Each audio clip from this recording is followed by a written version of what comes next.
Hello everyone, welcome to our YouTube channel. This is doctor मुस्कान।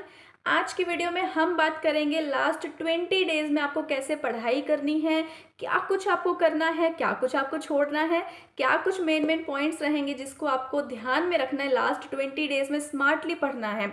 अगर आपने अभी तक भी तैयारी नहीं शुरू की है, अभी तक भी आपने सिलेबस नहीं किया है, तो भी आप एग्ज़ाम क्रैक कर सकते हैं। ट्रस्ट में आप एग्ज़ाम क्रैक कर सकते हैं, बिल्कुल कर सकते हैं।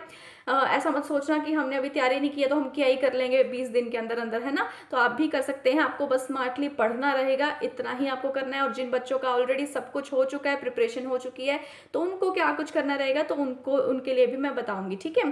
तो आज हम बात करेंगे स्ट्रेटेजी की। अभी जो डेट शीट है वो आ चुकी है, अभी जो शेड्यूल है वो आ चुका है, जैसा कि आप सबको पता ही है। नॉर्मली जो कॉमर्स का एग्जाम रहता है वो एंड में रहता होता था पहले, बट अभी और साथ ही कुछ रिसेंट टाइम्स में देखने को मिला है कि जो कॉमर्स का एग्जाम है वो स्टार्टिंग में होने लगा है ना।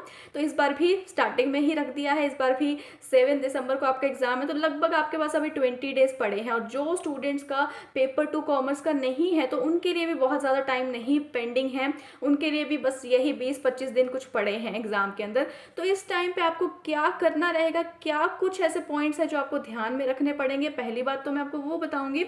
उसके अलावा ऐसे कौन से यूनिट्स रहेंगे जो सबसे ज़्यादा स्कोरिंग होते हैं, एट द एंड आपको कौन से यूनिट्स पे फोकस करना है जिनके प्रैक्टिस करके आप बेस्ट यहाँ पर स्कोर कर सकते हैं, तो वो भी मैं आपको बताऊंगी। वीडियो को एंड तक देखिएगा। और वीडियो पे आगे चलने से पहले चैनल सब्सक्राइब नहीं किया है तो आप सब्सक्राइब कर दीजिए, बेल आइकन ज़रूर प्रेस कर दीजिए ताकि आपको आने वाली हर एक वीडियो की नोटिफिकेशन सबसे पहले मिल सके।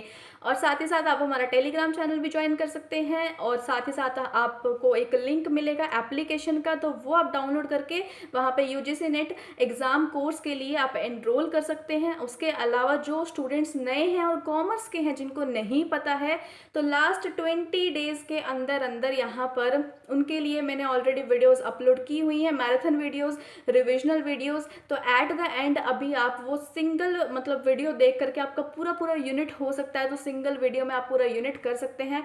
बड़े ही ऑर्गेनाइज्ड वे में शॉर्ट कंटेंट के साथ मैंने अच्छे से कॉमर्स के सभी यूनिट्स करवाई हुए हैं, ऑलमोस्ट सभी यूनिट्स करवाए हुए हैं। तो आप वहाँ से वो वीडियोस जाके देख सकते हैं। सभी का लिंक जो है वो आपको डिस्क्रिप्शन बॉक्स में मिल जाएगा, ठीक है। सो अभी हम बात करते हैं 20 डेज स्ट्रेटेजी की, राइट। अभी मैंने रिसेंट में कुछ एक वीडियो डाली थी जिसके अंदर मैंने 40 डेज स्ट्रेटेजी बताई थी, जिसके अंदर मैंने बताया था कि अभी आप के पास अच्छा खासा टाइम है, आप सिलेबस के ऊपर फोकस कर सकते हैं। उसके अलावा जो है आपको यूनिट वाइज एमसीक्यूज करने चाहिए, है ना। तो अभी आज हम बात करें 20 डेज जब आपके पास पेंडिंग है, तो मैं आपको ये सजेस्ट करूंगी मेरे पर्सनल एक्सपीरियंस के बेसिस पर, कि सबसे पहले तो जितना भी आपने अभी तक सिलेबस कर लिया है उसके रिवीजन कीजिए। आपका सारी तैयारी जो है ना वो एक तरीके से आप समझ लीजिए कि वेस्ट हो जाएगी अगर आप उसको अच्छे से फिट नहीं करेंगे अपने दिमाग में, अच्छे से 2-3 बार रिवाइज नहीं करेंगे। सो इट्स बेटर कि जितना भी आपने कर लिया, भले ही 10 में से आपने 8 टॉपिक किए, 2 यूनिट छोड़ दिए हैं, 2 टॉपिक छोड़ दिए हैं, तो चलेगा, it's okay, it's fine, it's totally fine.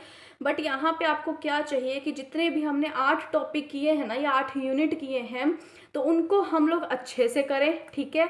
उनको हम लोग पक्का कर लें एक बार के लिए।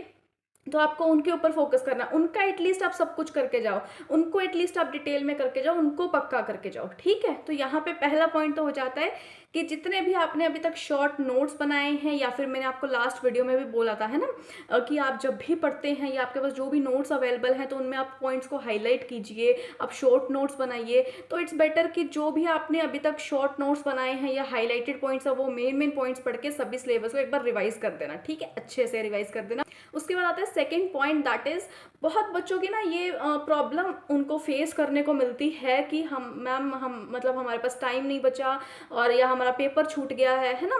तो अभी उसके लिए आपको क्या करना चाहिए, ये मैंने जब फर्स्ट अटेम्प्ट में आप कैसे क्रैक करें एग्जाम, उसके अंदर भी मैंने आपको ये चीज़ बताई थी कि लास्ट के जब आपके पास रहते हैं 15-20 दिन रहते हैं, सो इट्स बेटर कि आप टाइमर सेट करके, लाइक 9 से 12 का या इवनिंग शिफ्ट के हिसाब से आप टाइमर सेट करके तो आप पूरे पेपर सॉल्व कीजिए। एटलीस्ट आप पेपर 1 तो सॉल्व कीजिए ही कीजिए, ठीक है। पेपर 2 थोड़ा 2-4 भी करेंगे तो भी चलेगा, बट पेपर 1 जो है वो अच्छे से पूरे सॉल्व कीजिए। उसके बाद बाद जब आप एग्ज़ाम में जाएंगे ना, तो आपको ऐसे फीलिंग आएगी कि I am just solving another paper, है ना। तो आज मैं सिर्फ और सिर्फ एक और पेपर सॉल्व कर रहा हूँ, तो आपको ऐसा अंदर से फीलिंग आएगी। तो जो साइकोलॉजिकल प्रेशर होता है वो आपका कम हो जाता है, वो आपका डाउन हो जाता है।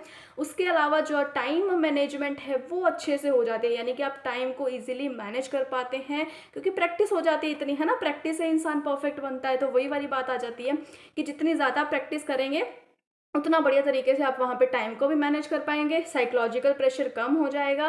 पेपर अगर आप स्पेशली अगर आप फर्स्ट टाइम दे रहे हैं, फर्स्ट अटेम्प्ट दे रहे हैं, तो वहाँ पे आपके लिए अच्छा हो जाएगा, ठीक है। और इसका सबसे बड़ा ये फ़ायदा हो जाता है कि जितने भी आपने अभी मतलब पूरा सिलेबस किया है, जितना भी आपने सिलेबस किया है उसको आप थेरेटिकली तो रिवाइज कर ही लेंगे अपने नोट्स के थ्रू, या सब्जेक्टिव वाइज तो रिवाइज कर ही लेंगे। अभी यहाँ पे जब आप पूरे पूरे प्रीवियस ईयर पेपर सॉल्व करेंगे तो वो सारा सिलेबस आपका ऑब्जेक्टिव वाइज भी रिवाइज हो जाएगा, ठीक है। और एट द एंड जो 4 ऑप्शंस में से कैसे आपको एक ऑप्शन सिलेक्ट करना है, तो वो जो डिसीजन मेकिंग एबिलिटी होती है ना, वो आपकी डेवलप हो जाएगी। पेपर आप जरूर से सॉल्व कीजिए, ठीक है। उसके बाद अगर हम बात करें थर्ड पॉइंट की, दैट इज कौन कौन से ऐसे यूनिट्स रहते हैं जिनको आपको उठाना चाहिए ज़्यादा से ज़्यादा, जिनमें आप बेस्ट से बेस्ट स्कोर कर सकते। तो उसकी अगर हम बात करें तो जैसे मैंने आपको बताया कि आपको पेपर 1 तो बहुत ज़्यादा करने ही करने हैं, है ना, सॉल्व। यहाँ पे आपको पेपर 1 प्रीवियस ईयर के बहुत सारे मिल जाएंगे। तो उसमें ना बहुत बच्चे ऐसा सोच लेते हैं कि हम टीचिंग एप्टीट्यूड कर लेते हैं, रिसर्च एप्टीट्यूड कर लेते हैं, ICT, higher education and all, ये सब हम यूनिट्स कर लेते हैं ना। उसके बाद जो पैसेज है वो तो मौके पे आएगा, तो जैसा आएगा हम देख लेंगे, या डीआई है वो हम मौके पे कर लेंगे, है ना। तो अभी कॉमर्स की अगर हम बात करें तो कॉमर्स में भी 2 पैसेज आते हैं, आप सबको पता ही होगा, है ना। उसके अलावा पेपर 1 में भी पैसेज आता है। तो यहाँ पे लास्ट के कुछ दिनों में जब आप पेपर सॉल्व करेंगे ना, तो उस टाइम पे डीआई एंड पैसेज, है ना, तो इसको छोड़ने की गलती मत करना, इसकी आप थोड़ी प्रैक्टिस करके जाना। तो ये जो ऐसे ना 2 यूनिट्स ऐसे होते हैं जहां पर आप पूरे पूरे 5 के 5 क्वेश्चंस आपके डीआई में सही हो सकते हैं, 5 के 5 क्वेश्चंस आपके पैसेज में सही हो सकते हैं। कॉमर्स में भी जो दोनों पैसेज आते हैं उनमें भी आपको पूरे मार्क्स मिल सकते हैं, आपके सारे क्वेश्चन यहाँ पे सही हो सकते हैं। यहाँ पे चांसेस बहुत ज़्यादा हो जाते हैं, ठीक है। या फिर आपके रिसर्च और टीचिंग इसके भी क्वेश्चन अच्छे खासे यहाँ पर स्कोरिंग हो जाते हैं, मतलब ये भी यूनिट्स ठीक रहते हैं, अच्छे स्कोरिंग वाले रहते हैं। बट डीआई एंड पैसेज की बात करें तो यहाँ पर आपके चांसेस रहते हैं कि आप पूरा पूरा स्कोर कर सकते हैं। तो एट द एंड जब आप पूरा पेपर सॉल्व करेंगे तो यहाँ पे डीआई एंड पैसेज को बिल्कुल भी मत छोड़ना, उसकी भी साथ साथ प्रैक्टिस करना, ताकि आपको पेपर में टाइम भी मैनेज करना आ जाए। बहुत बार ऐसा होता है कि बच्चों का डीआई निकालते निकालते 20-25 मिनट तो निकल जाते हैं ना, तो यहाँ पे आपका टाइम भी मैनेज हो जाएगा और आपके स्कोर भी अच्छे बन जाएंगे, स्कोरिंग यूनिट्स रहते हैं, ठीक है। बाकी कॉमर्स के लिए हमने ऑलरेडी वीडियोस प्रोवाइड की हुई हैं, बड़ी वाली वीडियोस। तो जिन बच्चों ने अभी प्रिपरेशन बिल्कुल भी स्टार्ट नहीं की है, या due to any reason, festivals भी चल रहे थे, है ना, या फिर कोई कई बार काम भी हो जाता है, कोई इमरजेंसी भी आ जाती है घर पे कई बार, तो हम नहीं कर पाते हैं चीज़ें तो जैसे हमने सोची होती है ना। तो यहाँ पर अभी आपको क्या चाहिए कि आप कॉमर्स का जो भी हमने मतलब रिविजन वीडियो प्रोवाइड की हुई है, इससे आपको पूरा अच्छा खासा ओवरव्यू मिल जाएगा। तो आप वो वीडियो देख करके ओवरव्यू ले सकते हैं पूरे यूनिट्स का। साथ ही साथ आप अपने प्रीवियस ईयर के क्वेश्चन पेपर को सॉल्व कीजिए, कुछ यूनिट वाइज सॉल्व कर सकते हैं तो वो भी कीजिए। उसके अलावा revision and revision is must. जितना भी आपने किया है एटलीस्ट आप उसको पक्का पक्का करके जाइए, उसको आप अच्छे से करके जाइए, ठीक है, ताकि वो अच्छे से आपके माइंड में फिट बैठ जाए, है ना। वो उसको आप डिटेल में करके जाइए, उसके रिगार्डिंग सारा कुछ करके जाइए।